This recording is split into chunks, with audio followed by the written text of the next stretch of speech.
Investidores enfrentam perdas de até 93% do valor investido nos certificados de operações estruturadas. Os COIs em questão estavam vinculados a títulos de dívida de importantes empresas, distribuídos principalmente pela XP Investimentos e pelo BTG Pactual. Sobre as críticas ao COI, conversamos agora, com o nosso colunista aqui do CNN Money, o Gilvan Bueno. Gilvan, muito bom dia para você, meu querido. Obrigada sempre aqui por sua parceria, durante nossas manhãs. Bom dia. Muito bom dia, Débora, e nossa audiência. Gilvan, é um assunto bastante delicado porque esse caso, dos COIs reacende agora, uma fragilidade desse tipo de investimento, principalmente dos COIs que são lastreados, em dívida, em título de dívida, como que a gente viu acontecer com esse prejuízo desses COIs especificamente. O que na sua visão, mais surpreendeu nesse episódio? A magnitude das perdas, que são assustadoras, ou a percepção tardia dos riscos, por parte dos investidores, principalmente pessoa física? Débora, aqui a gente tem que analisar essa percepção, porque toda narrativa ela tem três grandes atores, né? Então, primeiro, foi o prejudicado, a parte que se separou dessa questão e a verdade. Então, do ponto de vista, o que mais impactou e que está como se fosse um acidente de avião, ela foi impactando diversos setores, porque do ponto de vista de regulação, a gente tem aqui um produto que ele tem uma legislação, que ele tem um documento importante, que é o DIE, que é o documento de informações ao investidor, que ele deve ser respeitado. Aqui você tem o suitability, que é aquela questão de você fazer o perfil de investidor, entender como é que isso funciona, entender que esse produto ele é para um perfil moderado e arrojado. Então, na parte da verdade, é um produto com regulamentação, ele tem aqui uma regulamentação que tem várias diretrizes, você tem que assinar os documentos. Do ponto de vista do investidor, o investidor aqui, ele recebeu a informação de um produto e que muitas vezes talvez ele não tenha se atentado ou tenha sido ali passado para ele com muita clareza o que poderia acontecer, do ponto de vista de que é um produto diferente da estrutura. Então, esse produto ele é comercializado no mundo inteiro. Eu procurei falar com algumas pessoas que nasceram, que viram o produto nascer nos Estados Unidos. O COI nasce nos Estados Unidos e depois vem aqui para o Brasil. Lá ele tinha um outro nome, um nome internacional. E aqui ele vem com o nome de COI, e ele tinha aqui ele surgiu muito com uma natureza de ser um capital 100% protegido, Débora. Então, no Brasil ele ganhou variações, e uma dessas variações, Débora, é o quê? É um produto atrelado a um componente de renda fixa. E o que mais chama atenção, que esteve um dos principais de comunicação, é o vencimento antecipado. O que é o vencimento antecipado? Esse produto, que está trazendo essa grande questão, ele iria vencer em 2033, e ao longo do período ele ia pagando uma rentabilidade. E que se ao longo desse caminho essa empresa tivesse algum problema no seu crédito, isso aqui na corretora XP, tá? Ele teria o vencimento antecipado. No BTG Pactual, ele não tem esse vencimento antecipado. O que esse vencimento antecipado fala, Débora? Independente do que aconteça, eu vou vencer, seja o cliente informado ou não. Então, uma manhã você acordou e viu que a posição liquidou. Mas o que é isso aqui na minha conta? Então, isso foi o vencimento antecipado, que era uma característica do produto. Então, Débora, essa parte do vencimento antecipado, independente do que o cliente tenha, ele estava no documento, que é o DIE, o documento que é o documento clássico do COI que você recebe. Então, o que mais me chamou a atenção foi o vencimento antecipado, sem o cliente ter essa percepção, de ser tipo avisado, sabe? É como Uhum. se o seu nome fosse colocado no Serasa e você não recebesse aquela carta. Olha, o seu nome vai ser incluído nos órgãos de proteção de crédito. Uhum. Pois é, então, e aí eu acho que mora aqui uma das grandes preocupações desse momento, porque muitos investidores ainda veem, a COIs como um produto de renda fixa turbinado, muito como você estava muito explicando bem por aí. Você acredita, então, que a falta de uma comunicação clara, sobre a natureza híbrida desse investimento é, portanto, o maior risco que a gente tem hoje em operações com esse tipo de estrutura, de papéis como esse?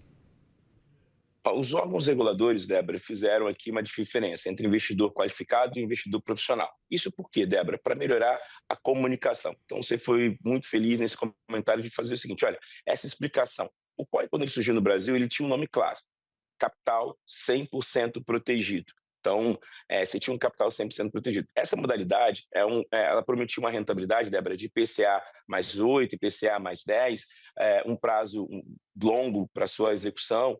Então, o investidor, quando ele aceitou isso, ele assinou 2 documentos, tá? Ele tinha que ter o perfil dele de moderado ou agressivo, e ele assinou o documento de informações do investidor. Então, ele meio que atestava que ele tinha conhecimento disso. Mas como esse produto de renda fixa é uma renda fixa diferente de um CDB, de uma LCI, uma LCA, e normalmente sempre quando eu converso com os investidores, alguns gestores de grandes fortunas, você tem que estar muito claro do que está acontecendo. Então, você tem um produto que ele tem uma debênture, e essa debênture ela tem muitas cláusulas. Por exemplo, um documento de uma debênture, ele tem na sua oferta, às vezes tem 200 páginas, né? E uma dessas páginas falava sobre isso, sobre o vencimento antecipado. Então, do ponto de vista do investidor, ele tem que estar sempre muito atento sobre isso, e ler a documentação. Então, até uma sugestão, Débora, agora com o ChatGPT, eu tenho recebido muito contrato aqui das minhas empresas, e coloca o seu contrato no ChatGPT e pergunta quais são as cláusulas que você vê risco aqui na minha contratação. Então, acho que o Uhum, que faltou ali tem muito claro o risco, né? uhum, uhum.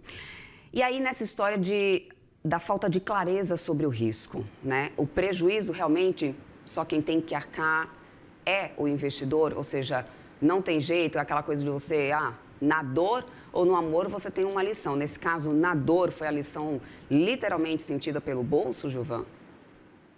Débora, é um pouco essa questão muito clássica quando a gente está falando de investimentos, então, por exemplo, gestão de fortunas, que é o quê? Se você tem uma rentabilidade, que no mercado está de 15% ao ano, qualquer coisa que pague acima de 15%, você tem aqui a questão de pensar, olha, se eu vou ter um retorno maior que a taxa de mercado, isso vai me trazer um risco maior. O que acontece para isso aqui me dar um retorno maior, né? Isso também explica diversos problemas que nós tivemos aqui com altas rentabilidades no Brasil, com rentabilidades muito atraentes. Então, do ponto de vista, Débora, o que aconteceu foi, olha, eu tenho uma rentabilidade muito maior. Então, quando você entra para um produto que tem uma legislação, aqui tem que falar dos reguladores, que você tem o suitability, que é o moderado e arrojado, e também uma questão que agora entrou em vigor, né, que é a instituição CVM 179, que vai ser agora a grande discussão do momento, tá, Débora? Que é a transparência na remuneração de quem está ofertando o produto.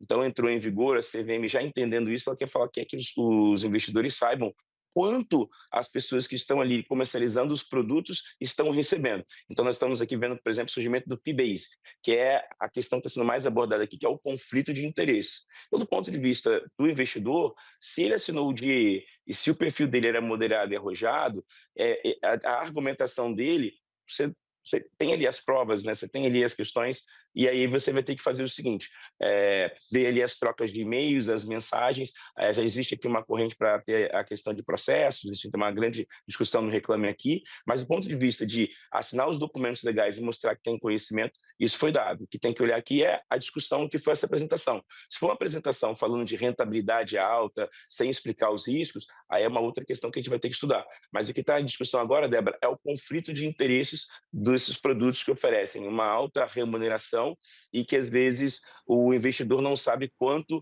a pessoa que está te vendendo está recebendo. Então, isso é um dos objetos de estudo da CVM 179, que mostra que todos os assessores de investimento precisam mostrar quanto estão ganhando. E aí está surgindo uma nova indústria, Débora, que é o fee-base, que é onde você não recebe mais pelo produto, mas sim pela oferta e mostrando tudo que você está recebendo pelos produtos. Uhum. E aí, para poder a gente amarrar aqui o nosso papo, Gilvan, 2 pontos aqui que eu queria que você trouxesse a tua análise. Primeiro de tudo, né? De que maneira esse caso de agora pode acabar contaminando outros COIs que sejam atrelados a companhias de crescimento alavancado e a gente também teve já a corretora anunciando fundo específico para tentar compensar parcialmente essas perdas. Como manter essa confiança, né, de que realmente você não vai ter mais perdas e você vai conseguir até reverter o que foi perdido? Ou seja, é um momento delicado, inclusive, né? Ou seja, essa questão de você colocar a confiança em jogo do investidor. Vamos responder matematicamente, tá, Débora? A nível de perda nominal foi de 73%. Eles receberam 7% da antecipação e 20% dos pagamentos que foram acontecendo. Mas vamos dizer que seja aqui algo em torno de um prejuízo de 93%, tá? E então, esse fundo, quanto essas ações, por exemplo, da Ambipar, né, que é a discussão aqui do momento, elas precisam se valorizar para que todos os investidores consigam recuperar os 93%. São 2.000% de rentabilidade. Então, quem entrar no fundo, ele sabe que ele vai ter que ter uma rentabilidade de 2.000% para que o preço que ele tenha pago seja recuperado desse valor. Então, do ponto de vista matemático, é isso, né? Você vai ter que esperar uma rentabilidade de 2.000% para recuperar parte dos 100% que você investiu e que você teve ali uma desvalorização de 93%. Tá? Então, esse é o ponto matemático. Tá?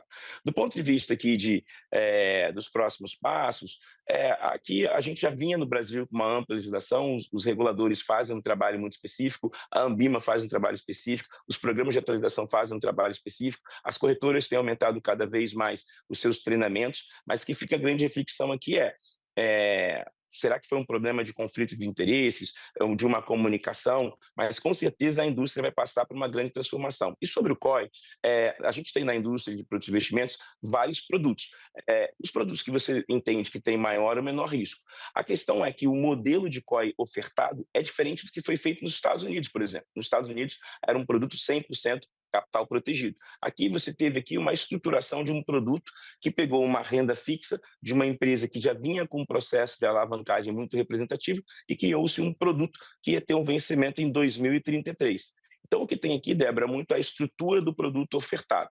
Mas, numa indústria, você tem produtos com maior ou menor percepção de risco. A gente tem aqui, por exemplo, uma discussão que se fala sobre os produtos de capitalização, que não dão rentabilidade, mas que tem essa variação, essa correção contra a inflação, ou de, por exemplo, ter o sorteio, mas que quando você pensa em um produto para acumulação de patrimônio, ela fica um pouco distante, ela tem uma outra natureza. Então, o COI é um produto legislado, com uma ampla legislação, um modelo de pedir se é um investidor moderado agressivo e tem um DIE. Então, na parte de produto, ele vai continuar existindo. O problema aqui, Débora, foi a estruturação e essa percepção de falar assim, olha, se tudo der errado, o vencimento é antecipado. Então, esse é o grande ensinamento do produto, né? A estruturação. Perfeito, meu querido, ótimos pontos, ótimas explicações, Gilvan. Muito obrigado pela sua participação aqui conosco. Sempre muito bom bater um papo aqui contigo. Um ótimo dia para você. Até a próxima. Até a próxima, Débora. Um ótimo dia para você e nossa audiência. Até mais.